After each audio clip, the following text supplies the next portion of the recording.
Patuloy ang ginagawang search operations ng Presidential Anti-Organized Crime Commission o PAOK kasamang PNP Criminal Investigation and Detection Group sa Mega Pogo Hub sa bayan ng Porac, Pampanga.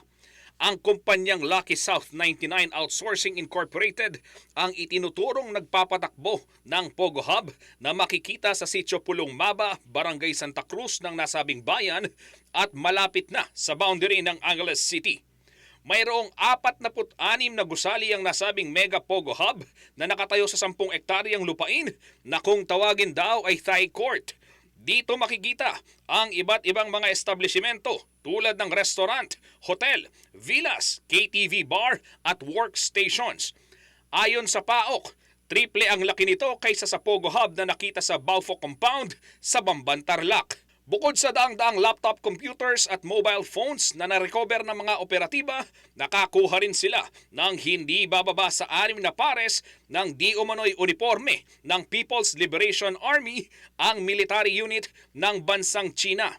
Nakita rin ang mga military decoration gaya ng badges at medalya at maging mga bala mula sa hinalughog na mga silid sa Pogo Compound.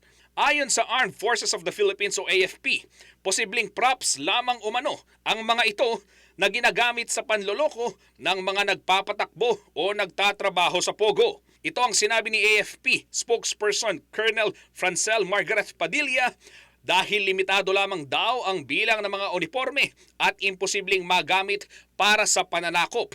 Dagdag pa ng opisyal, ayaw daw nilang lumikha ng pagkabahala sa panig ng publiko. Ganito rin ang sinabi ni retired US Marine at Anti-Terrorism Force Protection Specialist na si Felix Barrios. Ayon kay Barrios, lehitimo ang mga nakitang uniforme ng PLA sa Porac, Pogo Hub, pero maaaring ginagamit lang ito para makapag-intimidate sa mga empleyado na biktima ng human trafficking. Posible rin daw na isang kolektor ang may-ari ng mga ito. Pero si Senadora Risa Hontiveros, labis na nababahala sa pagkakadiskubre ng mga nasabing uniforme at iba pang kagamitan ng Chinese military sa loob ng ating teritoryo. Nauna nang sinabi ni Hontiveros na banta sa seguridad ng bansa ang mga Pogo Hub.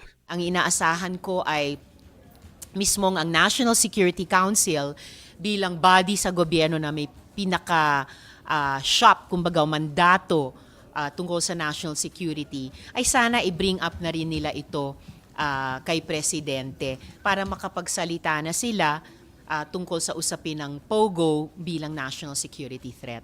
Justin Dizon, CLTV 36 News.